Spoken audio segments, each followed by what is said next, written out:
Wali Kota Subulu Salam Haji Afan Alfian menjanjikan pembangunan infrastruktur dan pengembangan SDM serta peningkatan ekonomi kerakyatan di Kecamatan Simpang Kiri tahun 2022 pada saat memberikan sambutan di acara Musrenbang Kecamatan Simpang Kiri, Senin, tanggal 14 Maret tahun 2022.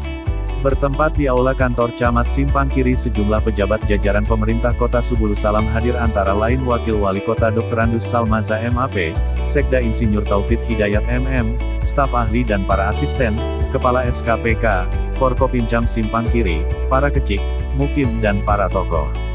Wali Kota Haji Afan Alfian mengatakan bahwa pemerintah Kota Subulu Salam untuk tahun 2022 telah menganggarkan berbagai pembangunan infrastruktur dan pengembangan SDM serta peningkatan ekonomi kerakyatan, antara lain pembangunan gedung RKB 2 lantai SDN 6, pembangunan gedung PAUD Dharma Wanita, pembangunan lanskap Masjid Agung, pengadaan peralatan untuk UMKM, penataan lanskap kawasan Pujasera Lapangan Beringin, rehab kios di kawasan Pujasera Lapangan Beringin, lanjutan pembangunan Pasar Rakyat Simpang Kiri, revitalisasi Taman Sehati Kota Subulu Salam.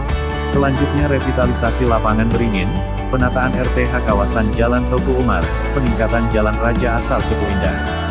Lanjutan pembangunan Jembatan Danau Tras, rehab ruang kelas SDN 6 Subulu Salam, rehab ruang kelas SMP Negeri 2 Simpang Kiri, pemeliharaan berkala rehab jalan dan peningkatan kapasitas struktur jalan Hulu Dori, Darul Aman, Dinasing.